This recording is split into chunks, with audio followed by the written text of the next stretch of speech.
Buenos días a don Ben Keichin allá por Beijing, que todavía anda por allá. Buenos días a la gente que nos está escuchando y viendo en el oeste de Estados Unidos. Mediodía, buen provecho a quienes nos están viendo acá en Centroamérica, México y en el centro de Estados Unidos. Y a buena tarde, 1:01 de la tarde en el este de Estados Unidos. Así que me acompaña hoy don Douglas González. Él es politólogo, es analista y me va a acompañar hoy a conducir el programa. Así que, don Douglas, bienvenido, ¿cómo estás? Hola, Quique. Un saludo cordial también para tu audiencia. Acá a las órdenes. Gracias, Douglas. A ver, les voy a explicar a la gente los 3 temas de los que vamos a hablar hoy y de ahí voy a pasar a dar los mensajitos de bienvenida a los muchachos. Vamos a hablar de una nueva imputación en el caso de la FESI contra Semilla, porque habían estado planteando únicamente que era el tema de las firmas, que era el tema de financiamiento irregular o no registrado. Pero ayer agregaron un tema adicional que le están imputando alteración de resultados en las elecciones al movimiento Semilla. El otro tema que vamos a conversar es a Manuel Antonio Valdizón. La CC modificó la medida sustitutiva que tiene, ya no es un arresto domiciliario que tiene el país por domicilio, sino que ya se lo circunscribieron al departamento de Guatemala. No sé por qué o qué implicaciones tuvo eso, pero ese fue el cambio que le hicieron. Y el tercer tema es que vamos a hablar de la ley de infraestructura, que es una versión modificada ya de lo que fue la versión original que presentó Fundesa hace ya algunos años. Así que urge la 5341, decía don Juan Carlos Zapata todos los días en las redes sociales. Por cierto, el día viernes, en la platicadita de los viernes, voy a tener a Jorge Benavides para hablar mucho más en detalle, más técnico acerca de esa ley. Así que, don Douglas, déjame pasar rápidamente a los mensajitos que tengo aquí de nuestros primeros 10 que llegaron a YouTube. El primero es Eduardo, dice: feliz miércoles, ciudadanos del mundo. Un desfile navideño en noviembre provocó caos vial en las zonas 9, 10, 13 y 14. Mientras tanto, el alcalde dice que es la mejor ciudad para vivir, pero desesperados, dice Eduardo. Luego, a ver qué más me dice aquí. Josué Carrillo dice: saludos, Ben y Quique. Me gusta su programa. Saludos desde la ciudad de Las Palmeras, Escuintla. Sin esas, dice: buen día, Ben y Quique. Ahora, ¿qué estupidez se le va a ocurrir a Curruchiche? Efraín Garzaro dice: saludos desde Chicago. Aidede López: buenos días, esperando sus comentarios desde temprano. Saludos desde la zona 3 de Guatemala, dice Elder Fernández. Aquí tengo otra, pero aquí fíjense que no me salió el nombre. Dice: Trump está armando su gabinete. Eso parece más la Legion of Doom, o en español la Liga del Mal, con pequeño Marco, la mataperros Cristi Noemi, Elon y Vivek, dice. Ahí va a dejar que haga un comentario de la elección, don Douglas. Don Víctor Chávez dice: yo queriendo salir en el programa, saludos desde la zona 1 en la capital, aquí cerca del Palacio y del Congreso, que ahora se están portando bien los patojos diputados. Y Ligia Guerra dice: ellos, el MP, son el mayor fraude de nuestra patria. Francisco García dice: hola, saludos desde Chicacao, pueblo informado, jamás baboseado. De Chicacao creo que era don Abdón, ¿no?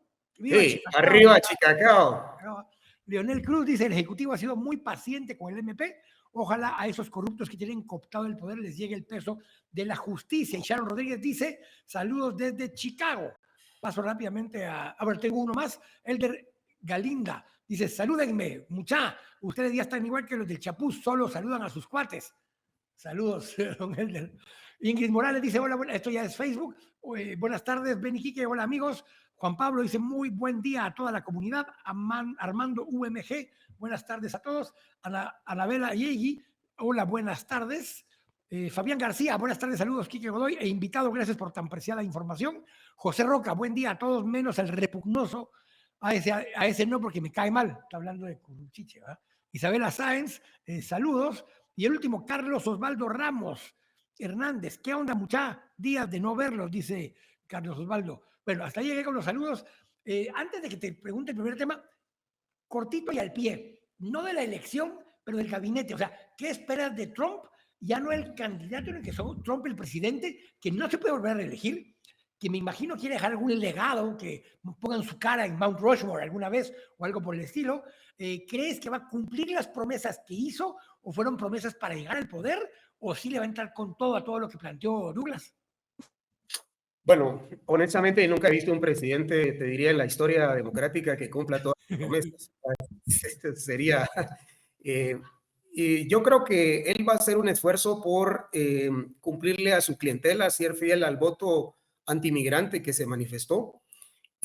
Obviamente los volúmenes que él se planteó, teníamos una conversación previa, esos volúmenes fantasiosos no son posibles de alcanzar.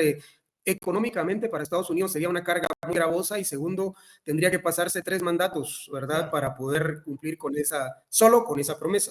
Pero creo que sí va a ser un esfuerzo y principalmente creo que el tema de la estigmatización de los migrantes como los grandes culpables de los males de Estados Unidos va a ser un tono discursivo que vamos a escuchar muy seguido. Lo otro, pues uno ve un reparto de favores a los estados que más le cumplieron con sus votantes y una pequeña, diría yo, quid pro quo en el nombramiento del secretario de Estado que deja de ser senador y le cede con una facilidad que da el sistema de Estados Unidos que el gobernador nombra en caso de A ausencia la de nuera. un senador a su No, a la hija nuera, a la política. nuera.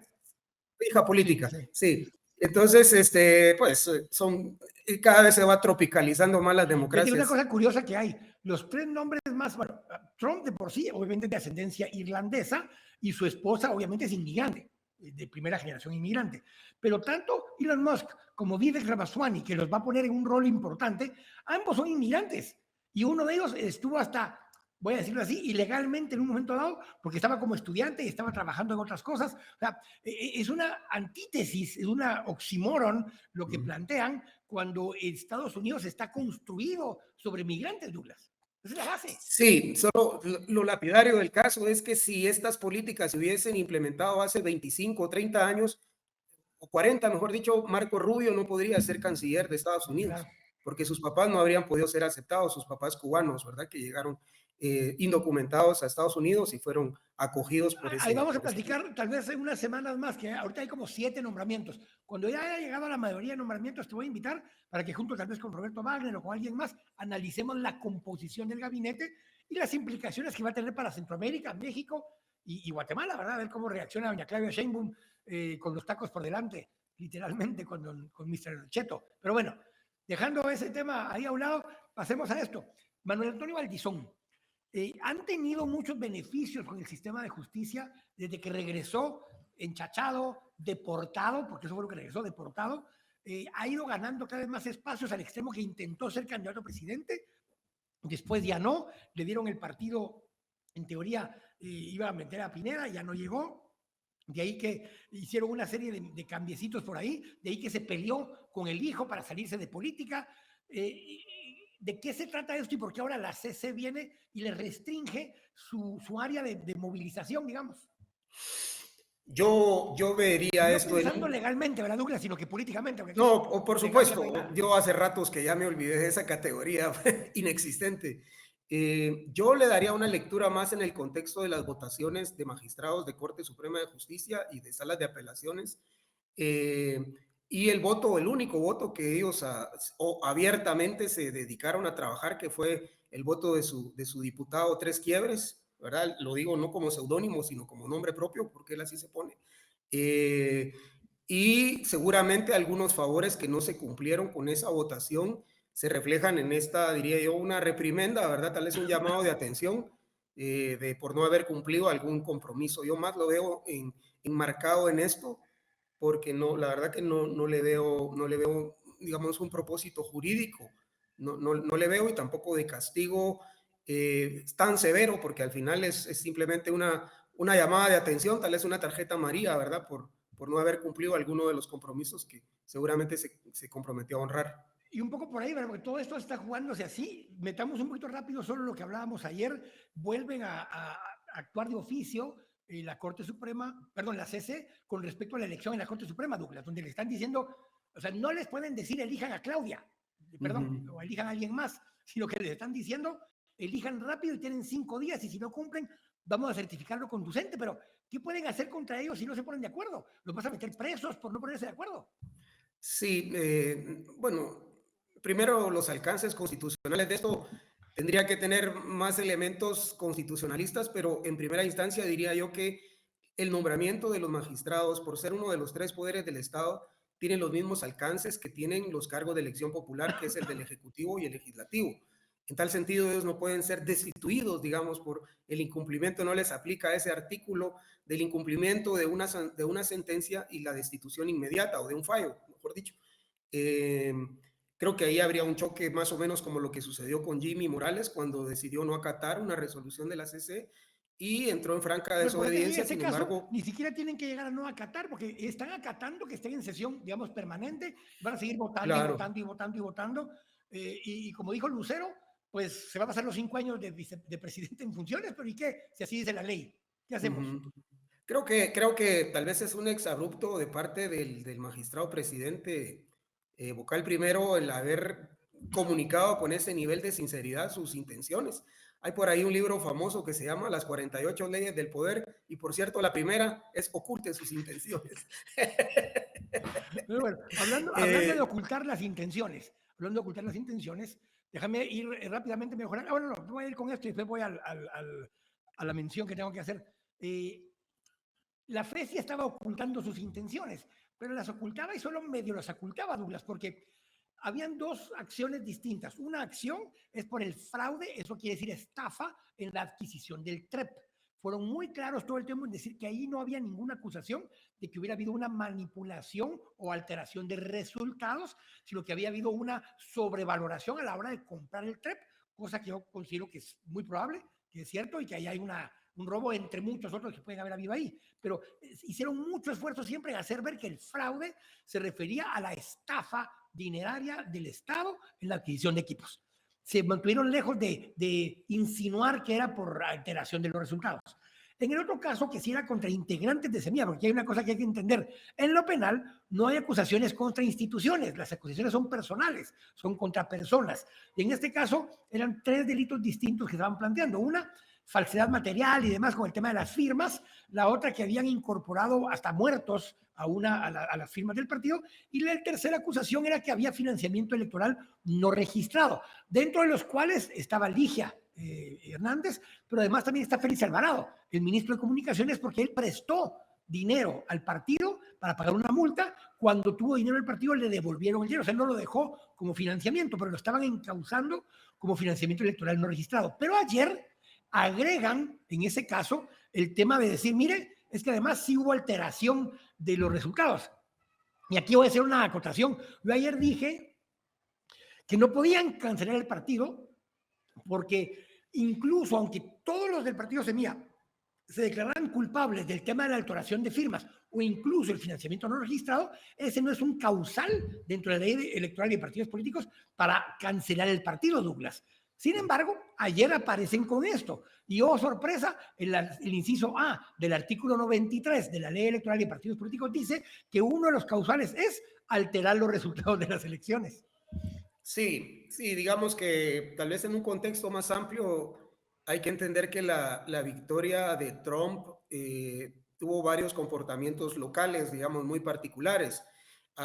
Digamos la botella de tequila en la piscina y demás. Y digamos que para un grupo más ideológico, lo que ven es con esperanza el retorno de la derecha al poder, y eso los alienta. Digamos que podría ser el ala más democrática, conservadora, digamos, pero con todo el derecho de tener una postura política.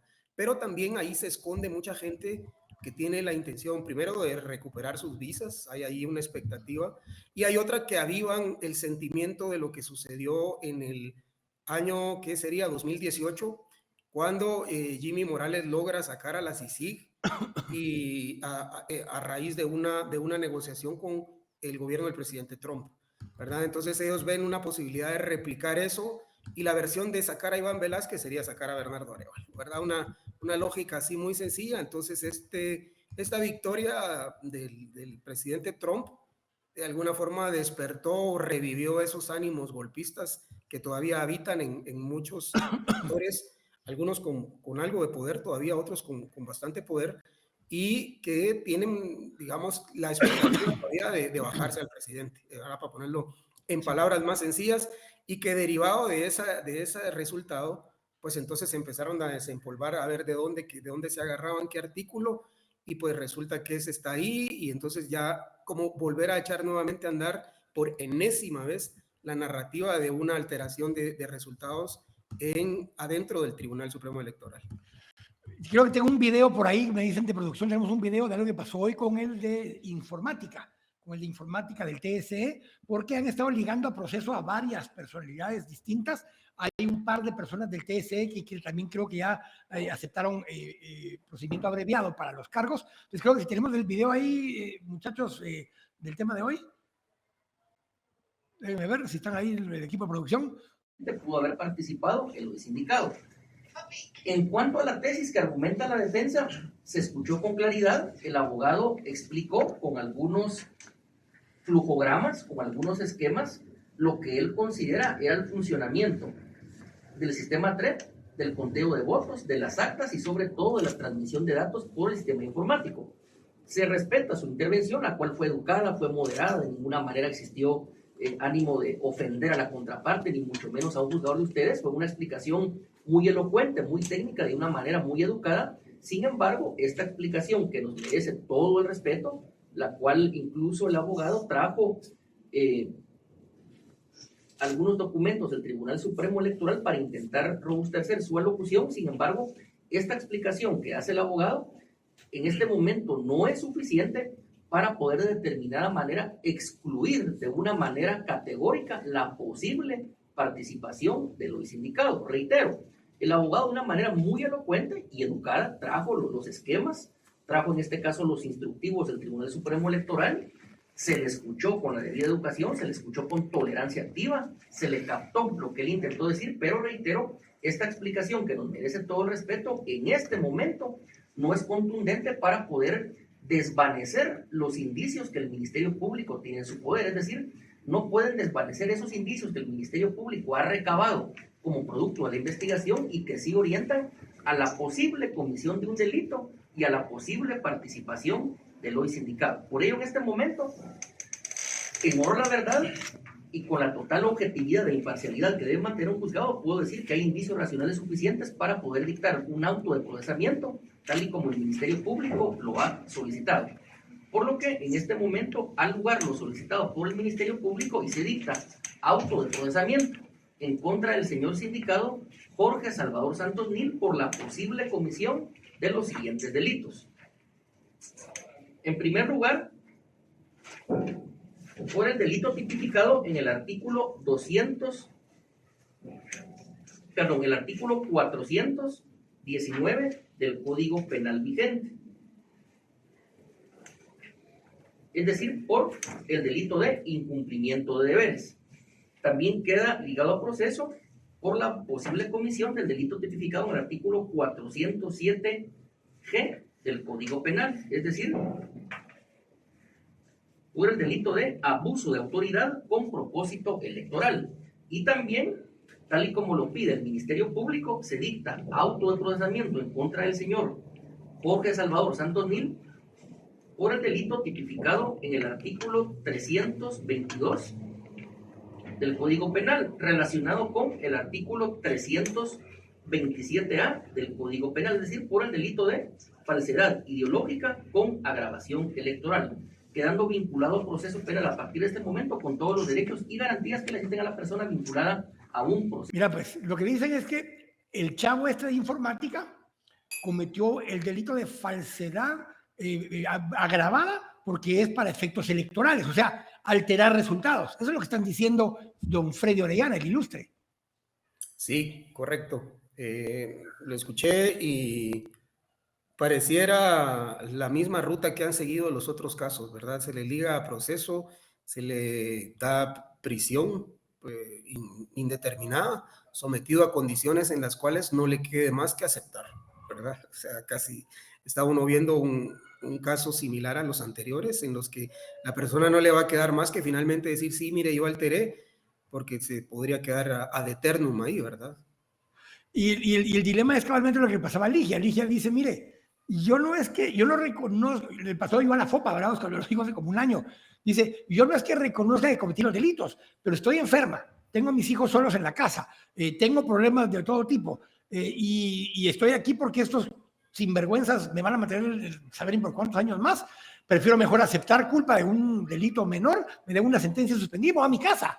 No me importa que me aparezca en el registro que ya tengo antecedentes penales, ¿verdad, Douglas? O sea, empezás a evaluar y ese no era el espíritu del mecanismo de aceptación de cargos.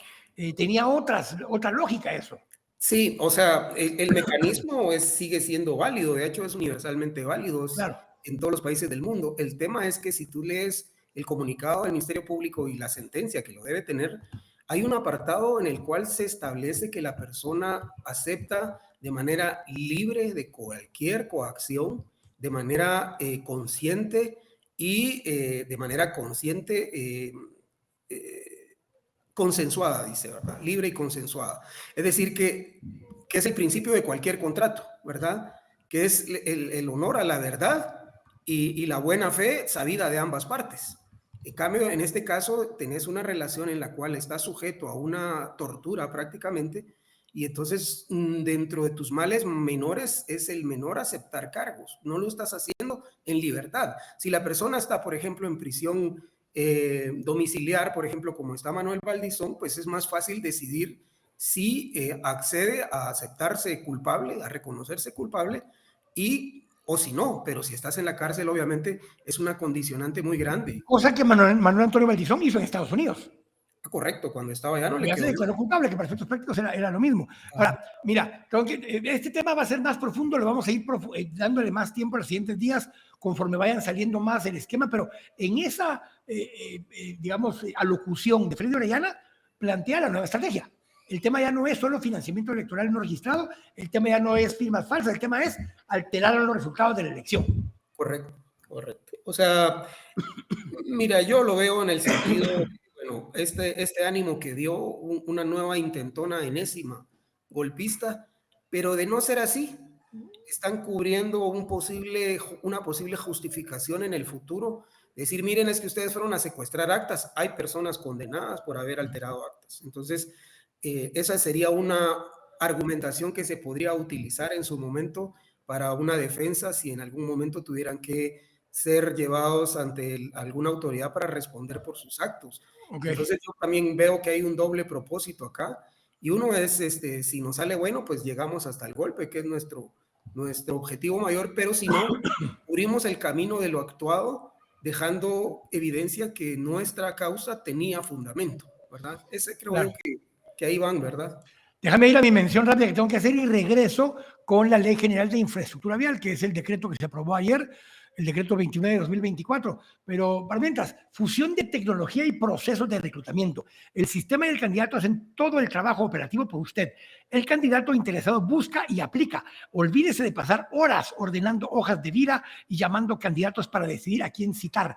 En un paso usted está listo para citar candidatos que realmente están interesados en cada trabajo. Con transdoc.com todos tienen oportunidad por actitud y capacidad en transdoc.com. A ver, chicos, si tienen ahí la imagen que les pasé que publicó el Congreso de la República, porque vamos a analizar esta ley. Esta era la ley original que venía planteando Fundesa desde hace algunos años. Juan Carlos Zapata llamaba cada rato urge la 5431 y hacía, cada vez que había un puente que se caía, una carretera mala, planteaba el tema de la 5431. Pues se aprueba la ley ayer con varias enmiendas, la verdad, bastantes enmiendas. Pero si me pueden sacar, chicos, ahí la imagen que se había mandado del decreto 29-2024, dice Ley General de Infraestructura Vial. Básicamente dice, conecta de mejor manera a Guatemala desde el Pacífico al Atlántico, de oriente a occidente, con rutas más ágiles y en óptimo estado, lo que ahorraría el tiempo y dinero de los guatemaltecos. Prioriza infraestructura en tramos donde transita el 70% del parque vehicular y el 90% del parque vehicular comercial. Después dice, revoluciona los procesos de mantenimiento de carreteras, hará realidad un anillo regional y un anillo metropolitano para mejorar la movilidad y evitar altas cargas vehiculares, incluso en el departamento de Guatemala. A ver, vamos por partes, porque la ley originalmente era más amplia, en el sentido de que no se dedicaba específicamente solo a áreas de infraestructura prioritaria, sino que era una ley general, era la Superintendencia de Infraestructura Vial, y básicamente generaba un ente autónomo, digamos un INDE, generaba un INDE en materia de infraestructura, el INDE, no, aunque depende de alguna forma del Ministerio de Energía y Minas, tiene autonomía operativa. Lo mismo querían hacer con esto, que aunque el ente rector siguiera siendo el Ministerio de Comunicaciones, esta nueva superintendencia tuviera autonomía financiera, porque tenía aportes directos que iban a financiar la base, y autonomía política, digámoslo así, porque tenía una inclusión de un consejo que permitía que tuviera presencia de distintos actores, Douglas. Eso lo hemos visto antes. Covial, así fue como se generó originalmente, tiene un aporte físico, que es la ley de impuesto de distribución de derivados del petróleo, justamente asigna recursos a ese fondo vial para dar mantenimiento vial. En este caso, de las modificaciones principales que hubo de la versión original a lo que se aprobó, que están en las enmiendas, yo diría que hay 3 cosas básicas. La primera es que modifica el ente, el consejo, y en vez de que hubieran 3 representantes del sector privado y 2 del sector público, terminan habiendo 3 del sector público: Ministerio de Economía, Ministerio de Finanzas, Ministerio de Comunicaciones, que lo preside, y son los ministros que deben estar en las reuniones, y del lado privado quedó solo la Cutrigua, que es una coordinadora de transporte y logística. Y quedó un quinto, que es el Colegio de Ingenieros, para darle un aspecto como técnico al contenido. Lo otro que hicieron es que generaron el artículo 95, que es, en la enmienda lo abrieron bastante, Douglas, donde facilitan a que muchos de los contratos que están vigentes, ya sea a medias o recién iniciados solo con anticipo de por medio, los puedan casi que cancelar, modificar, generar mecanismos de conciliación para poder sacarle más jugo y ordenar un poco más esos contratos. Pero lo principal, Douglas, es que se enfocaron en las rutas principales, en las ya existentes, que son la CA1, la CA2, la CA9, pero además meten la CA10, la 11 y la 12 y agregan los 2 anillos, tanto en el área metropolitana como en varias ciudades del área del interior del país. ¿Cómo la ves en términos generales desde 2 perspectivas? ¿Resuelve el problema de la coyuntura en la que está el gobierno actual? 1, o 2, ¿es una herramienta adecuada para el desarrollo de largo plazo de la infraestructura, Douglas? A ver, tal vez lo bueno, lo malo y lo feo, ¿verdad? Lo bueno es que permite liberar del secuestro que tienen algunos contratos, algunos contratistas, ¿verdad? Hay algunos tramos de carreteras, bueno, en general, la mayoría o todos, están adjudicados a una empresa y esa empresa es prácticamente la dueña de ese tramo. O sea, el Estado como tal no puede adjudicárselo a nadie más mientras ese contrato esté vigente. Así la empresa está incumpliendo. Y para ejecutar una fianza o llevar a un proceso de incumplimiento, hay que llevar a un proceso, una vez se judicializa, perdón, esto es algo interminable. Yo creo que eso vería yo como positivo. Y también vería como positivo que la gobernanza se modificó, ¿verdad? Lo que se tenía anteriormente, de hecho, yo tenía mis dudas que era inconstitucional, porque la función pública es indelegable según la Constitución, y prácticamente lo que se estaba haciendo era delegar las funciones del Ministerio de Comunicaciones a un ente autónomo, incluso manejado por privados, donde los privados iban a estar sentados haciendo labores de diseño, de adjudicación y además participando del otro lado como constructores. Entonces, realmente esto tenía muchos incentivos perversos que digo yo que positivamente fueron eliminados, ¿verdad?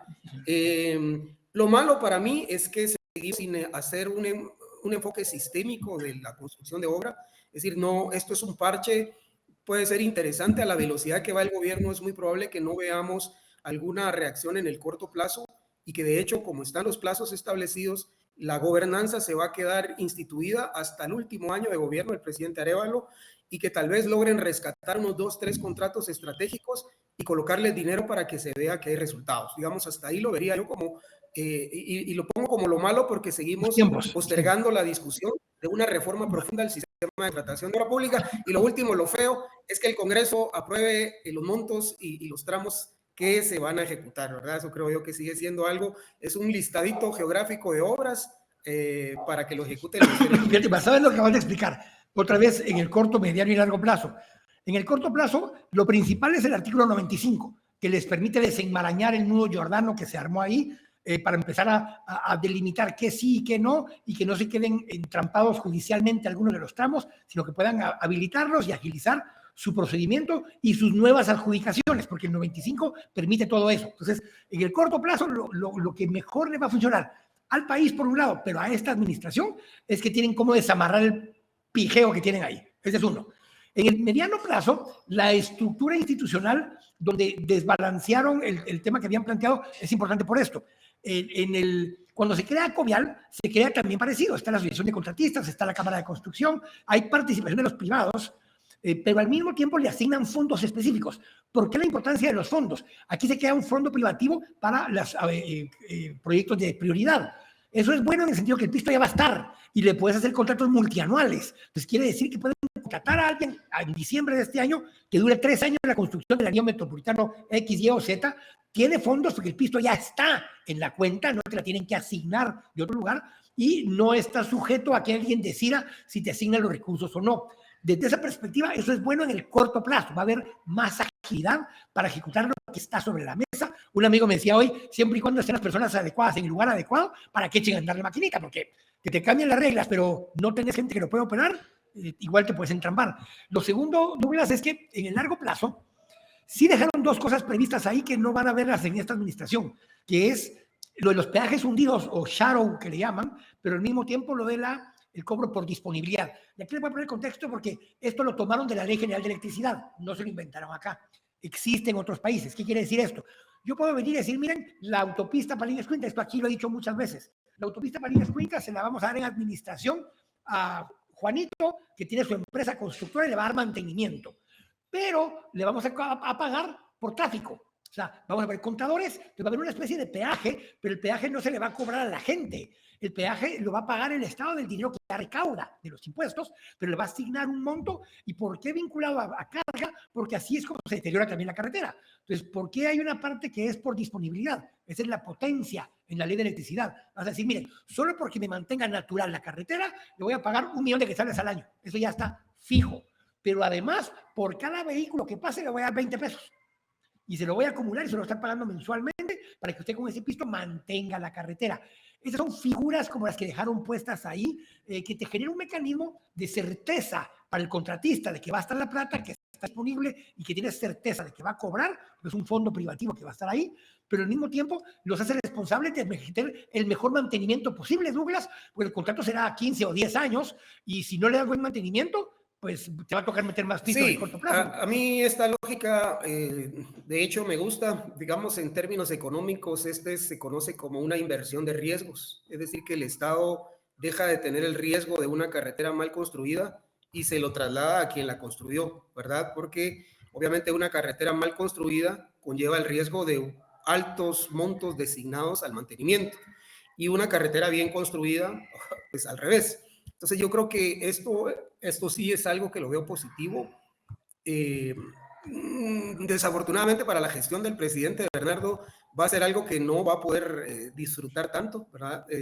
Para eso se tendría que hacer la vuelta completa, es decir, asignar una carretera, construirla o reconstruirla de nuevo y esperar que venga el periodo de mantenimiento para ver si el modelo está funcionando efectivamente, ¿verdad? Ahí también tendríamos que ver un poco los contratos, ya sabes, todo este tema de los huizachismos de nuestro país, cómo se amarran los contratos, cómo se dan esas garantías que respeten el espíritu de la ley, que es el espíritu, es este peaje hundido, ¿verdad? Que quedaría como el Estado pagando el mantenimiento y los privados dando ese mantenimiento efectivo, ¿verdad? Ya vimos, por ejemplo, el contrato que había de Palines-Cuintla, que tenía algunos cabos no muy bien atados y que permitió a Marnos liberarse formalmente, por lo menos, de la reparación de lo que sucedió en el kilómetro 44, ¿verdad? Que al final se convirtió en una tragedia, ¿sí? Es decir, que se oye muy bonito en la ley, por lo menos esta parte yo la rescato, creo que es positiva, pero hay que ir al detalle ya cuando nos toque hacer los amarres de esos contratos, precisamente para evitar que hayan esas saliditas, ¿verdad? Que permiten a veces estos juegos que liberan de responsabilidad o desobligan a las empresas y eso pues significa millones de quetzales. Y por eso planteaba que en el corto plazo lo que les ayuda es que van a desamarrar todo este relajo que tenían. En el mediano plazo se empiezan a crear ciertas condiciones o herramientas para poder atraer a inversionistas, porque por ejemplo, cuando en Guatemala se hizo lo de la potencia a nivel de electricidad es porque no había suficiente generación.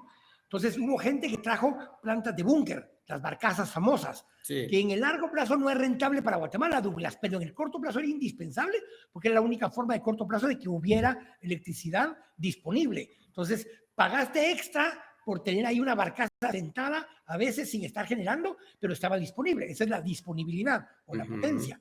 Una vez eso pasó esa crisis, la barcaza no sobraba, pero tenía un contrato vigente por X años que tuvimos que seguir pagando hasta que venció el contrato. Entonces, esos son el tipo de temas que hay que poder evaluar, que en algunas ocasiones funciona para resolver la crisis, Douglas, pero en el mediano plazo no son la mejor solución porque salen más caras que una alternativa bien diseñada a largo plazo.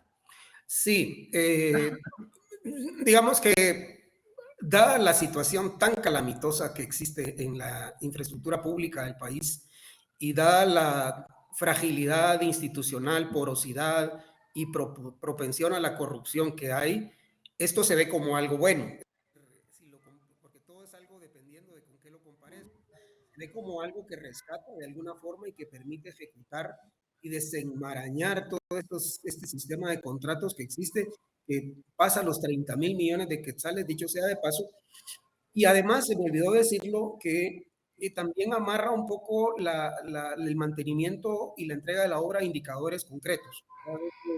Yo lo rescato como algo que por lo menos ahora no lo tenemos, ¿verdad? Cada quien construye como dice su contrato.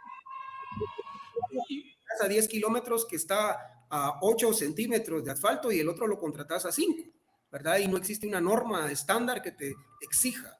En este caso, habiendo indicadores, pienso que por lo menos nos pusimos de acuerdo en algo. Ahora, cerremos con esto. ¿Quiénes aplauden la versión modificada de esta ley? ¿Quiénes la...? Porque se aprobó con bastantes votos, o sea, fue con la mayoría calificada, de hecho, la aprobación, más de 115 votos. ¿Quiénes aplauden que esta ley se aprobó? ¿Quiénes la rechazan o la critican?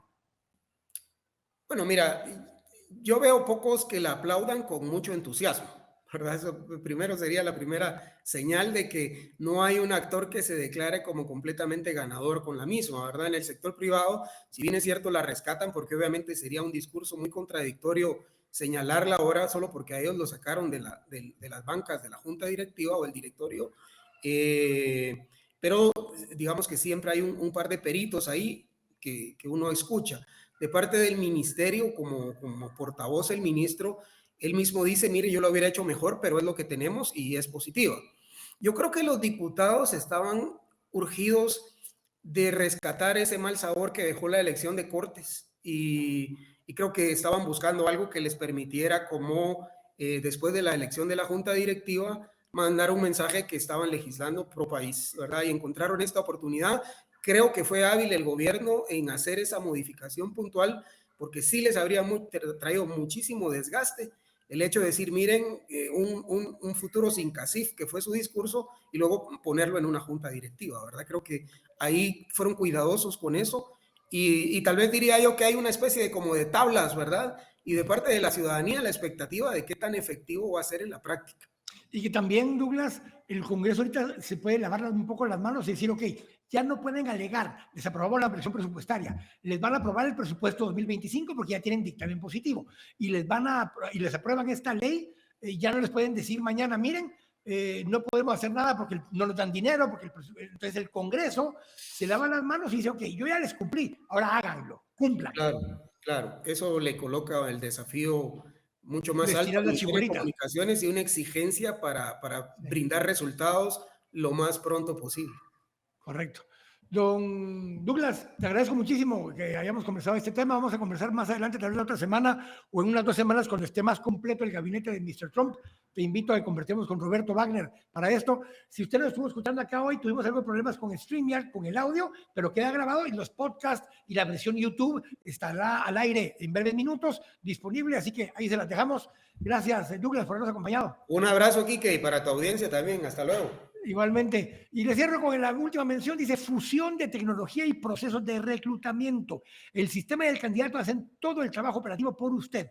El candidato interesado busca y aplica. Olvídese de pasar horas ordenando hojas de vida y llamando candidatos para decidir a quién citar. En un paso, usted está listo para citar candidatos que realmente están interesados en cada trabajo. Con Transdoc.com Todos tienen oportunidad por aptitud y capacidad. Gracias, chicos. Pueden seguirnos en las diferentes plataformas. El podcast estará listo en un rato. En YouTube estará listo en un rato también esta alternativa para que lo puedan ver nuevamente como si fuera en vivo. Así que gracias por habernos acompañado. Buen provecho. Mañana me acompaña, todavía no lo tengo confirmado, pero creo que va a ser don Roberto Alejos, que me acompañará mañana. Y el viernes nos va a acompañar don Jorge Benavides para hablar de este tema mucho más a profundidad, más técnicamente. Gracias a todos. Feliz provecho.